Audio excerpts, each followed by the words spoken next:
Good morning. What a beautiful day we got today. I would like you all to join me in standing and welcome Madeline Brodock to lead us in the national anthem.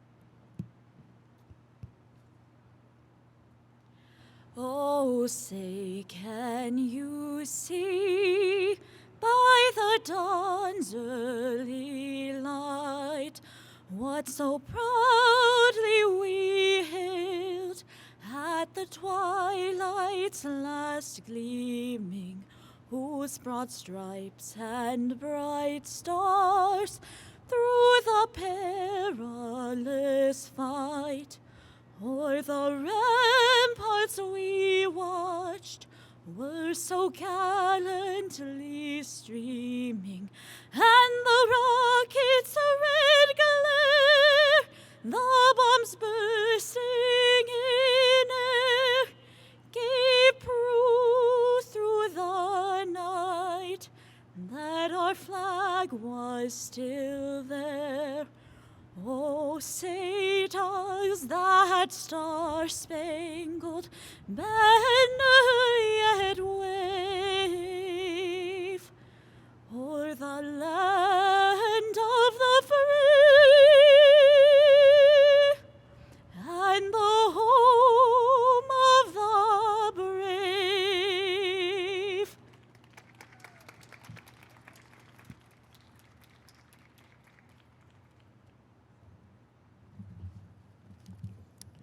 Thank you, Madeline, for that lovely version of our national anthem, and welcome to everyone joining us here on the Oliveira Student Plaza. My name is Chuck Lepper. I serve as the college's president, and it's my privilege to welcome you to this year's Veterans Day ceremony. We had a previous lunch on Friday, which, as many of you know, is the actual day we celebrate and honor and recognize our veterans and their families. But with the scheduling of the calendar, we also held this date so that we could have you all here. As you may know, Fridays on our campus and most college campuses are a little bit fewer students, but we want to make sure that we had as many students and community members here to participate. So thank you for being here. It's my privilege and honor to recognize our veterans and their families, and those who have served and those who have paid the ultimate sacrifice for our freedoms and liberties. But I want to start by just recognizing, by a show of hands, our veterans who are in our audience today.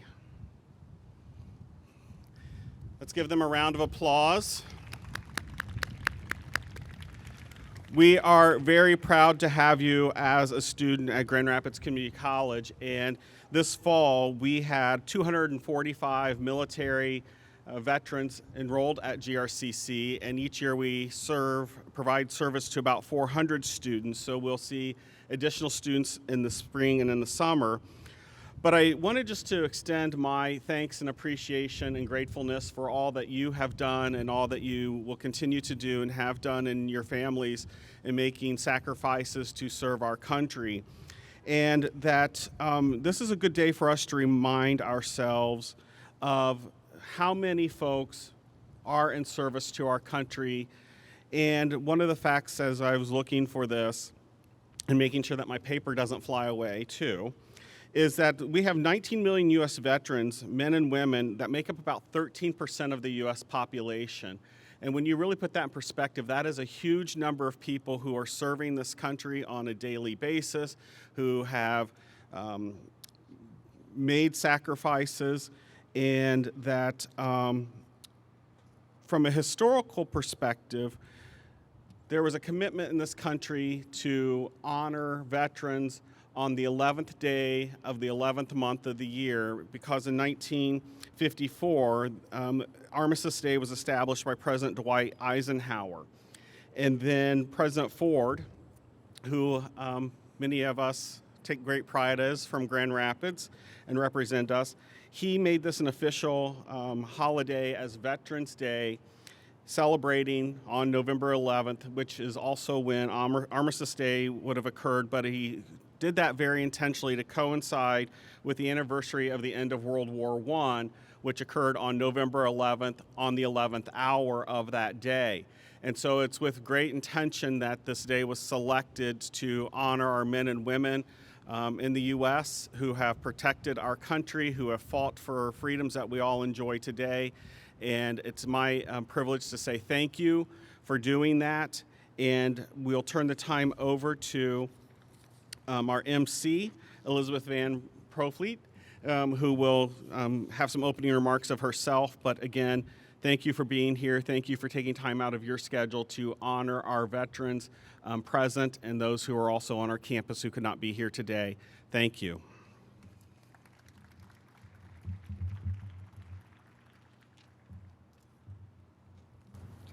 Thank you, Dr. Lepper, for your opening remarks. I'd like to start by thanking everybody for attending today, the Board of Trustees, GRCC faculty and staff, and the Veterans Success Team. But most importantly, our military service members who are present, thank you for your courage, strength, and dedication. I'd like to lead us in a moment of silence for those who served, who are currently serving, and for those we have lost.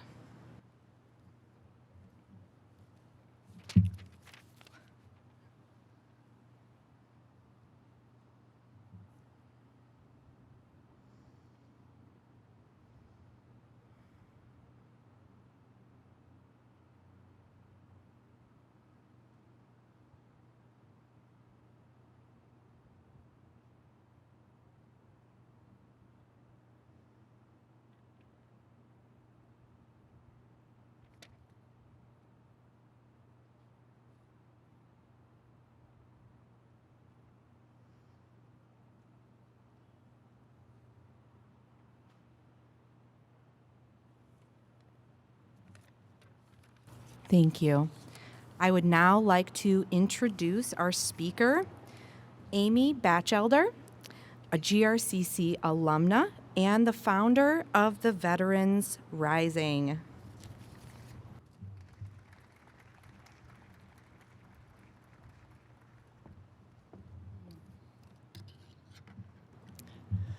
Good morning. I'm going to set my timer so I don't go over too long and keep you here. All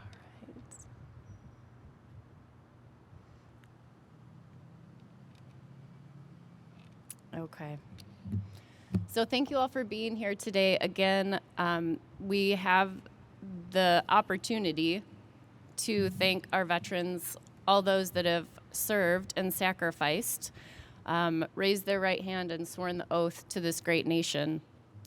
And I think it's important when I say those that have raised their right hand, many veterans don't feel that they deserve the honor that they're due if they haven't served in combat. So I think that is really important to clarify that anyone that has been willing to step forward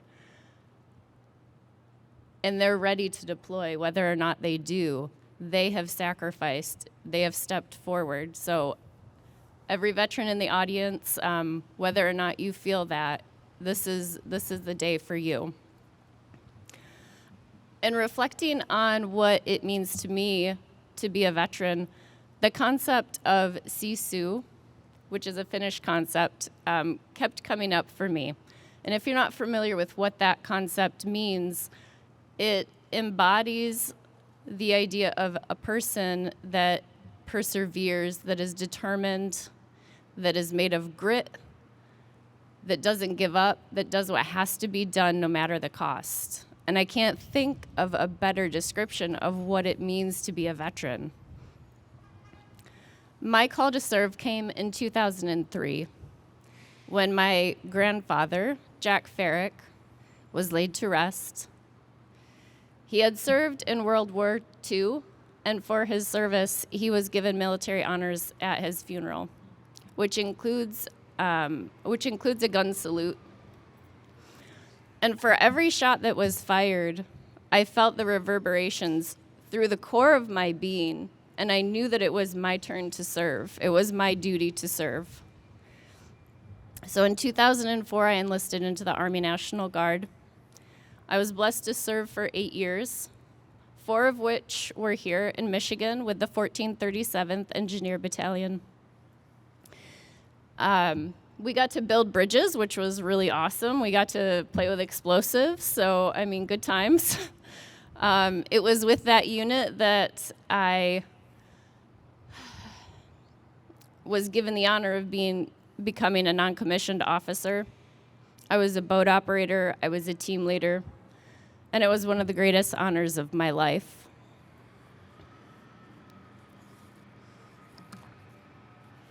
It is emotional. I'm not crying because of that. It's really bright right now, but I don't want to put on my sunglasses. All right.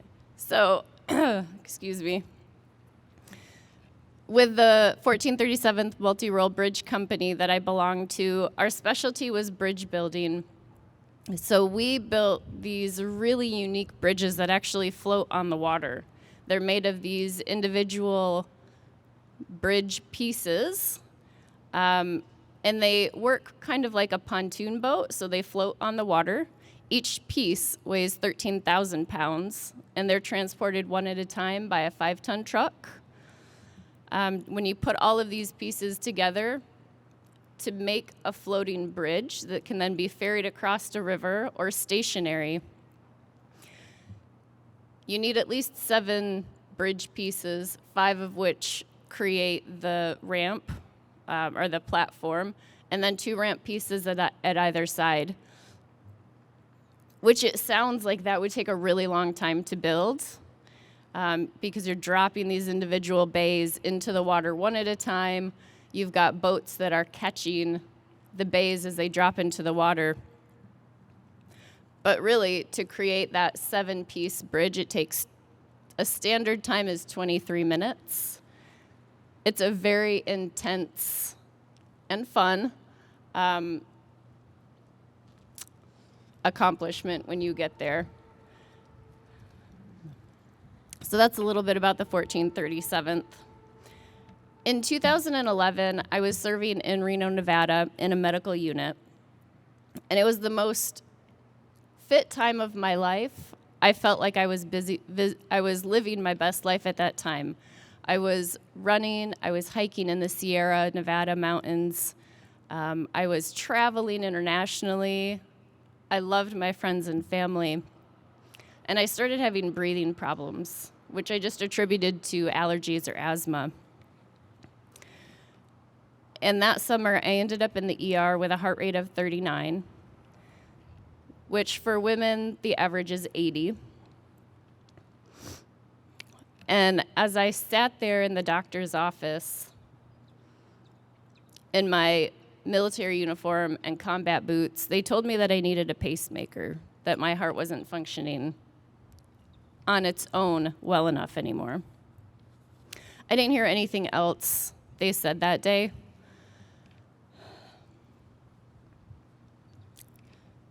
My parents both flew out to Nevada to be with me. They're here today. Sandy and Dan, thank you. I was 29 when I had my first pacemaker put in. My sole reason for joining the military was patriotism, to be able to serve my country. And I thought that I would serve my 20 years at that point. After having the pacemaker implanted, my first sergeant and commander told me that I could fight to stay in, if that's what I chose. But within a few weeks, it became clear to me that I wouldn't be able to stay in. I couldn't wear a rucksack anymore because of the placement of the straps. They sat right on my pacemaker. I couldn't run. I couldn't perform my duties the way that I needed to. And I wouldn't be able to lead my soldiers the way that the military needed me to and the way that my soldiers needed me to show up.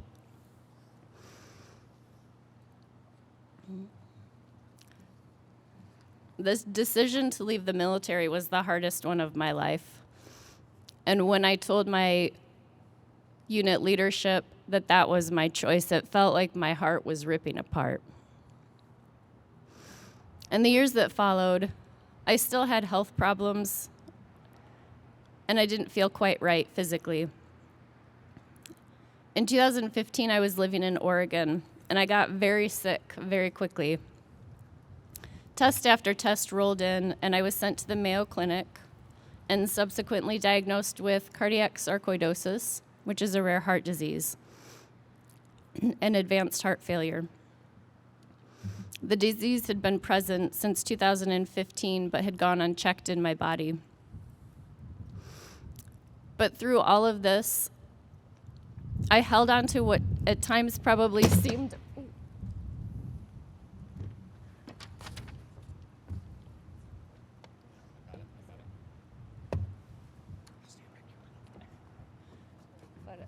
Thank you.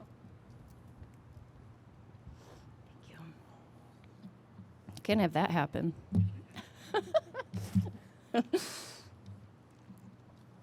All right. So I held on to hope, the belief that I could heal, even though the doctors said there was nothing that I could do to help support my body through this, that I would just get sicker and sicker. But I didn't believe that was true. My heart told me that that wasn't true.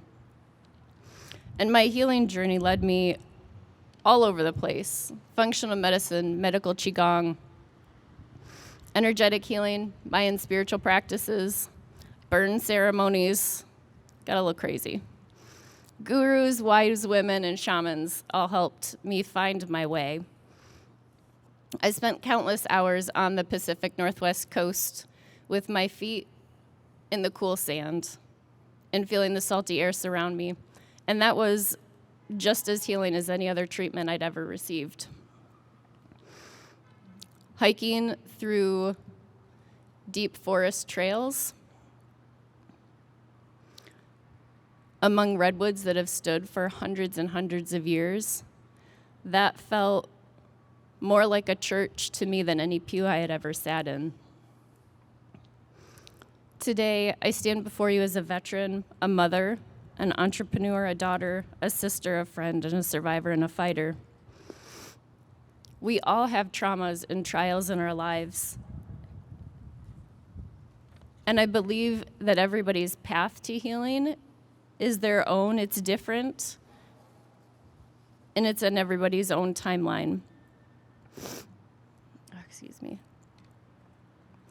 Through all of the years, all of my challenges, the mountains and valleys, I was supported and carried through with unwavering strength and love from the community around me, my family, my friends, friends of friends, people I didn't even know. I held on to hope and faith. I followed my intuition to find the healing that worked for me. As I continued to work with veterans in different capacities over the past 12 years, the heart of Veterans Rising was growing alongside of me until it took form last year. Community is at the heart of Veterans Rising. And I can say really simply that it provides a space for camaraderie and community. But the truth of what happens is so powerful. When veterans have a place to come together and know that they're with people that are like them, that understand. Any veteran that I come in contact with, it feels like a kinship because we have that shared experience. And that's so powerful. And to know that you're not alone, that you have support from someone that knows you, that deeply understands you, is so impactful. And that's what Veterans Rising hopes to continue to provide. If you're standing here today and have served, remember that your feet are planted on the soil of the nation that you defend.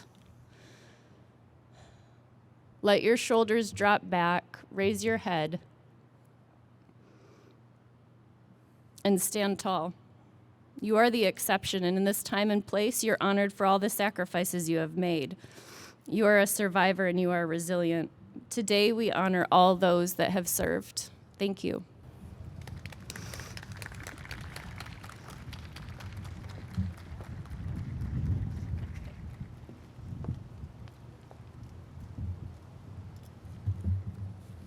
thank you, Amy, for such a candid and truthful speech that she shared with us today. I would like to invite Philip Blanchard to lay the wreath, and anybody who has a flag that would like to participate in planting a flag in honor of our service members.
I want to say thank you again for everyone in attendance. There is coffee and cake in the Veterans Center right inside in G2 here. And there will also be a student veteran panel that follows. Thank you so much for being here.